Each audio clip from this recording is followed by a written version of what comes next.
Ads లేకుండా latest episode చూడండి. అవును లాయర్ గారు, ఆ ట్రస్ట్ వాళ్ళకి చిట్టెమ్మ మీద అనుమానం వచ్చి మాకు తెలియకుండా DNA టెస్ట్ చేయించారు. ఆ రిపోర్ట్లో చిట్టెమ్మ మా వారసురాలు కాదు అని తేలింది. ఇది అన్యాయం, అక్రమం.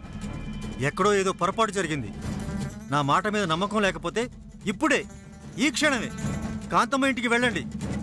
చిట్టెమ్మ అరికాల కింద ఉన్న పుట్టుమచ్చ చూడండి. అది చూశాకైనా చిట్టెమ్మ మీ వారసురాలని నమ్మండి.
లాయర్ గారు, ఇప్పుడే కాంతమ్మ ఇంటికి వెళ్తున్నాం. మీరు చెప్పింది నిజమో కాదో తేల్చుకుంటున్నాం. పదండి. భగవంతుడా, చిట్టెమ్మ కాలి కింద పుట్టుమచ్చు ఉండేలా చేయి స్వామి. ఆ చిట్టెమ్మే నా మనవరాలనేట్టు చేయి స్వామి.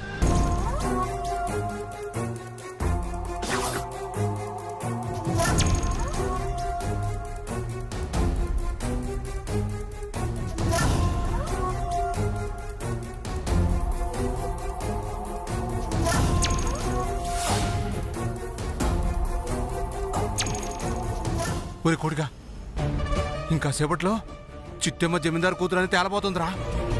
అర్జెంటుగా కాంతమ్మ గారికి ఫోన్ చేసి ఈ విషయం చెప్పాలరా. అవును బావా, తొందరగా ఫోన్ చేయి.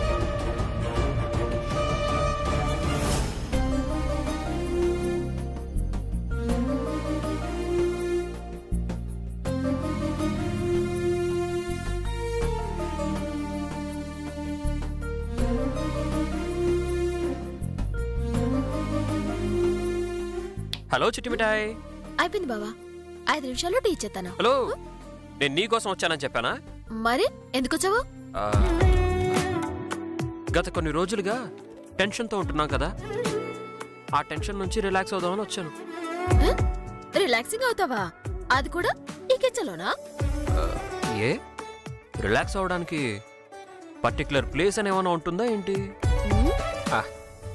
అందమైన పెళ్ళం ఎక్కడుంటే అక్కడే రిలాక్సేషన్. నాకేం అర్థం కాలేదు. దొంగ, అన్నీ అర్థం అవుతాయి, నాతో చెప్పించాలని ఏమీ అర్థం కాలేదంటావు, అంతే కదా? ఏం ఉండకదంతా తెలీదు. ముందు నువ్వు టీ తాగు.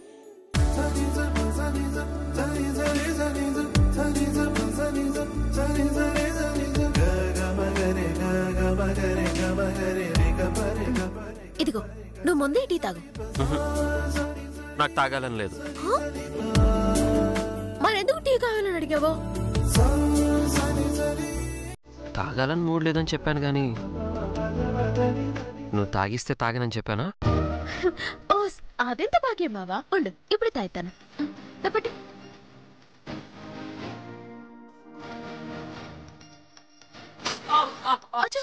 నోరు కాలింది. నోరు కాలింది.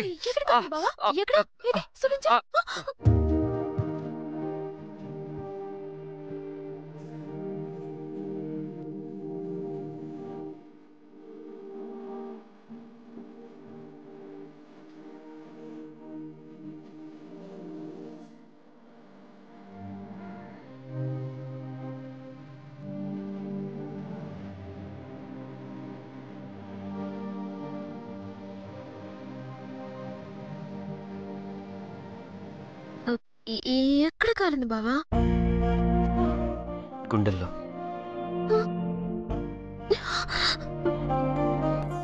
ఇంత అందమైన పెళ్ళాం చేతులతో కాఫీ తాగిస్తే నోరెందుకు కాలుతుంది? గుండెల్లో కదా కాలుతుంది. అది చల్లబడాలంటే ఒక ముద్దు ఇవ్వాలి. అది బావా అప్పటికి తీరకపోతే మనం బెడ్రూమ్లోకి వెళ్ళాలి. బావా చాలు బావా, వదిలి బా. నీకు యాల పాల ఏది ఉండదు, ఇలాంటి చూస్తే బాగోదు. వదిలి బా, నువ్వు తాగితే తావు లేదంటే లేదు. ఏ చిటి చిటి చిటి.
చిట్టమ్మా, చిట్టమ్మా.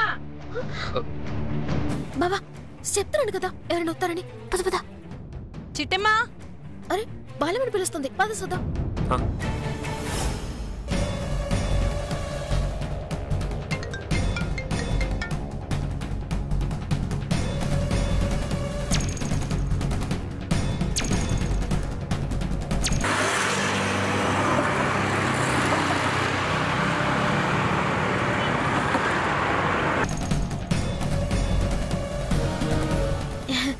ఏడు పెని ఏడు పిలిచావా? ఏట్లేదమ్మా, నీకో ముఖ్యమైన విషయం చెప్దామని పిలిచాను. ఏటో అదే. ఇంకా సేపట్లో పెళ్లి చూపులకి పెళ్లివారు వస్తున్నారు. సిసి ఓర్కో పిన్ని, ఈ వయసులో నీకు మళ్ళీ పెళ్ళేటే? అయ్య బాబోయ్, పెళ్లి చూపులకు వస్తుంది దీన్ని చూసుకోవడానికి కాదమ్మా. మరి నేను చూసుకోవడానికి బాబాయ్. చిచి మన లత లేదు, లతను చూసుకోవడానికి వస్తున్నారు.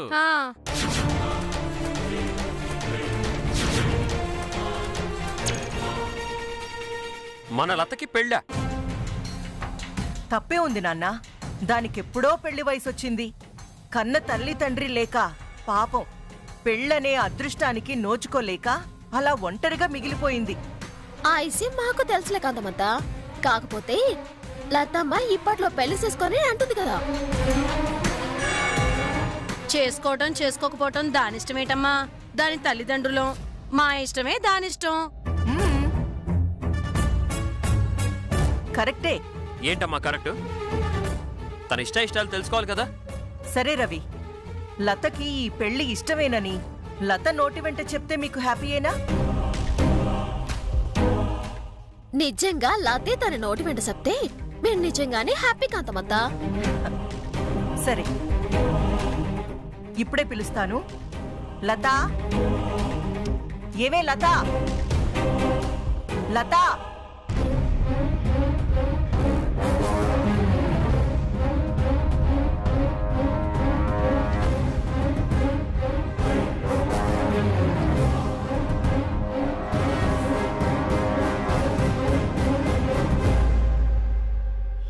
చెప్పండి అమ్మగారు. ఇదిగో వచ్చేసింది. చూడు, మీ అమ్మా నాన్న నీకు పెళ్లి చేయాలని నిర్ణయించుకున్నారు. ఆ పెళ్లి నీకిష్టమే కదా? లత, నువ్వెవ్వరికీ భయపడాల్సిన అవసరం లేదు. నిజంగా చెప్పు, ఇప్పుడు నీకు పెళ్లి చేసుకోవటం ఇష్టమేనా? ఏయ్, నేను చెప్పాక కూడా సమాధానం నాకు చెప్పకుండా వాళ్ళ వైపు చూస్తావేంటే? నా వైపు చూసి చెప్పు. చూడలత, నీకు మళ్ళీ చెప్తున్నాను, నువ్వు ఎవరికీ భయపడాల్సిన అవసరం లేదు. నువ్వు నీ మనసులో ఏమనుకుంటున్నావో నిర్భయంగా చెప్పు.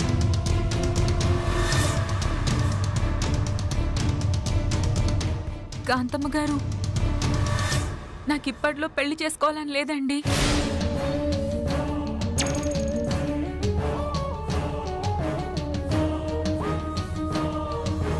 కొన్నాళ్ళు ఆగి చేసుకోవాలనుకుంటున్నానండి.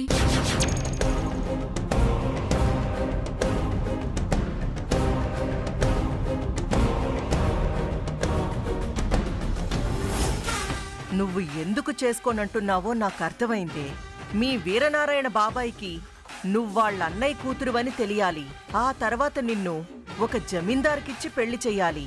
అదే కదా నీ టార్గెట్. అందుకే ఈ యదవ నాటకాలు ఆడుతున్నావా? నోర్మోయ్,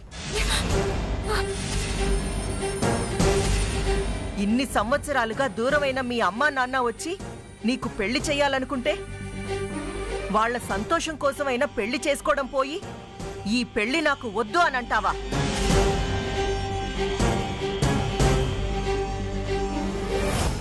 కాదమత, ఎందుకు చిన్న పిల్లని కూడా చూడకుండా బలవంతం చేస్తావు? తను ఇప్పుడు చేసుకుని అంటుంది కదా. మాకు తెలుసమ్మా, మాకు తెలుసు.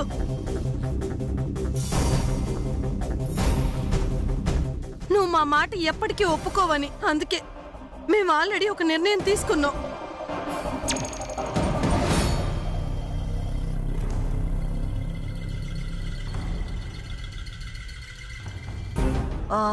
ఏ నిర్ణయం తీసుకున్నారు? మా కన్న కూతురు లతమ్మ తల్లి మేం తీసుకొచ్చిన సంబంధానికి ఒప్పుకోకపోతే ఇప్పుడే ఇక్కడే ఈ విషయం తాగి చచ్చిపోతాం.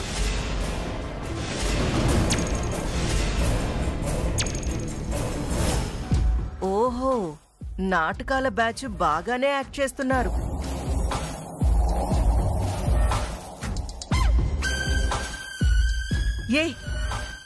ఏంటి ఏం మాట్లాడుతున్నారు మీరు?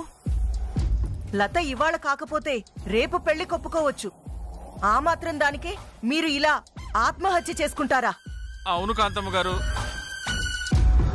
దయచేసి మమ్మల్ని ఆపకండి. అమ్మా లత, చివరిసారిగా అడుగుతున్నాను, నువ్వు ఈ పెళ్లికి ఒప్పుకుంటావా లేదా?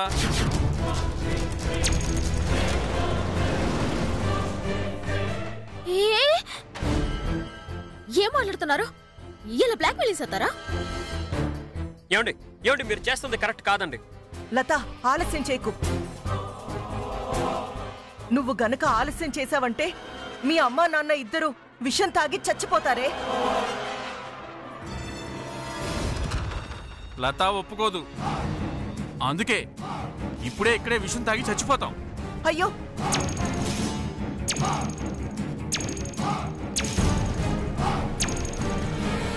అయ్యో లత, వద్దు వద్దు, చచ్చిపోతా. నన్ను ఆపుకు, నన్ను ఆపుకు, వద్దు వద్దు, నన్ను ఆపుకు, ఆపుకు. వద్దు, నా కోసం ఎవ్వరు చావాల్సిన అవసరం లేదు. నేనే చేస్తాను. మీ ఇష్టమే నా ఇష్టం.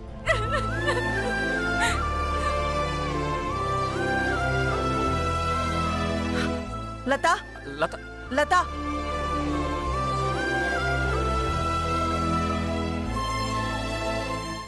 విన్నారు కదా? మీ చెవులారా మీరే విన్నారుగా. లతే ఈ పెళ్లి కొప్పుకుంది.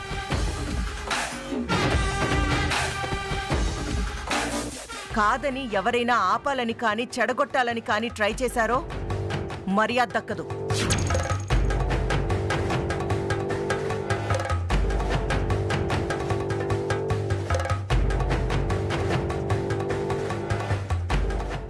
మన లతమ్మ పెళ్లి కొప్పుకుందే. మరి ఎంతైనా మన బిడ్డయ్యా. మనం చస్తామంటే చూస్తా ఉంటదేటి. ఇక పెళ్లికి ఏర్పాట్లు చేసుకుందాం, పద.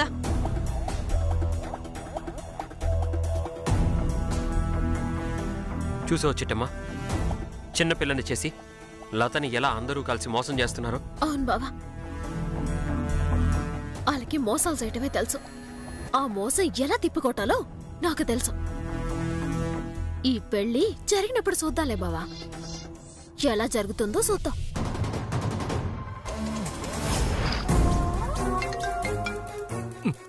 ఇదేంట్రా కాంతమ్మ గారు ఫోన్ లిఫ్ట్ చేయట్లేదు? ఏదైనా పనులు ఉంటారులే బావా. ఏం పనిరా నాయన? అవతల ఆ వీరనారాయణ గారు బయలుదేరారు. ఇంకాసేపట్లో ఇంటికి వెళ్ళిపోతాడు. చిట్టమ్మ జమీందారు కూతురని కనిపెట్టేస్తాడు. అదే జరిగితే కాంతమ్మ గారి పరి పులిహోరే. ఫోన్ చేయి బావ, మరి ఫోన్ చేయి.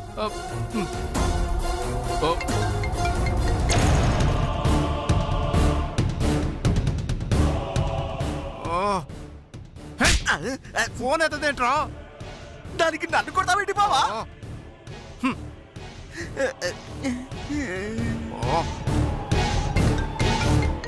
అమ్మా కాంతమ్మ గారు ఫోన్ ఎత్తమ్మా.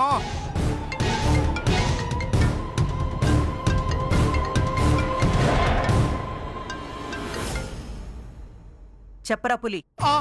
అమ్మా కాంతమ్మ గారు, ఈ పులిరాజు గాడు మీకు పులిహోర లాంటి న్యూస్ తెచ్చాడు. పులిహోర లాంటి న్యూసా? ఏంట్రా అది? ఏముందమ్మా, నా మాట విని మీరు మీ తమ్ముడు గారు పెట్టేబేడ సర్దుకొని ఏ కాశీకో ఏ రామేశ్వరానికో పారిపోండి. పిచ్చివాగుడు వాగావంటే ప్రాణం తీస్తా. నేను నా తమ్ముడు కాకినాడ వదిలిపెట్టి ఎందుకు పోవాలరా?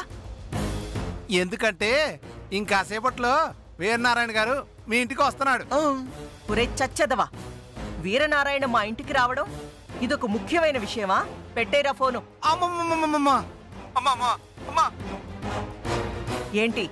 ఒక్క నిమిషం అమ్మా, మీకు ఎలా చెప్పాలో నాకు అర్థం కావట్లేదు. ఆ లాయర్ గారు లేడు, వీరనారాయణ కలిశాడమ్మా.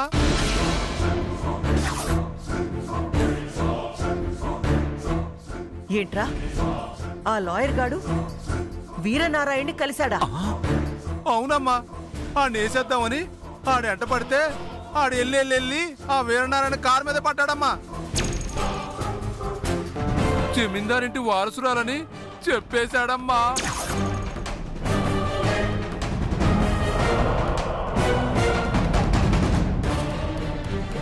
ఏంట్రా, ఆ చిట్టమ్మే వీరనారాయణ ఇంటి వారసురాలని ఆ లాయర్ గాడు వీరనారాయణకి చెప్పేశాడా?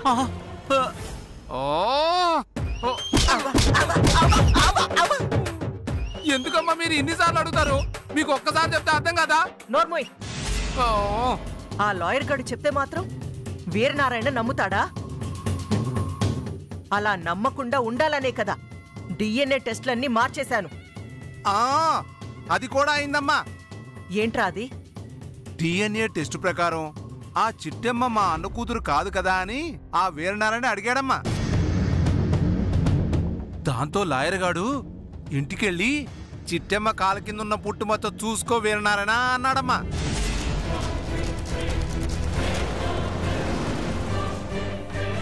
దాంతో వీరనారాయణ చిట్టమ్మ కాలు కింద ఉన్న పుట్టుమచ్చ చూడ్డానికి పెద్ద సినిమా హీరోలాగా బయలుదేరాడమ్మా.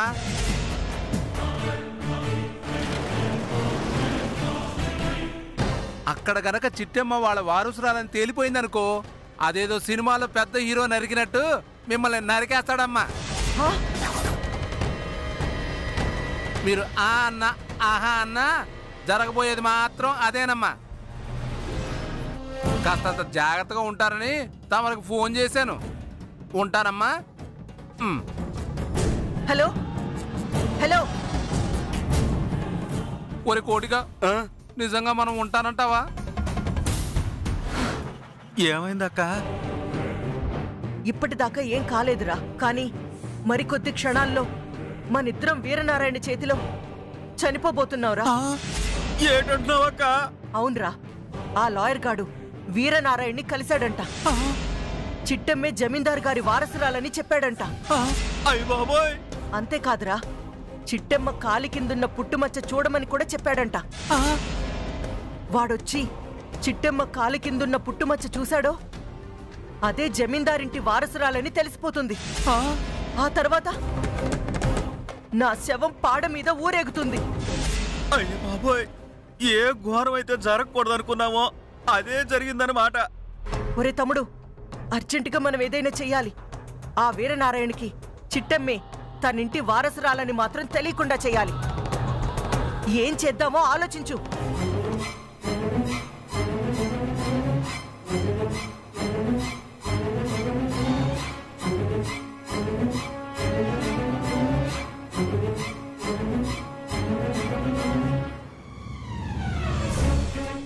ఐడియా ఏమైనా వచ్చిందా? ఐడియా వచ్చిందక్క. ఏంట్రా అది? త్వరగా చెప్పు.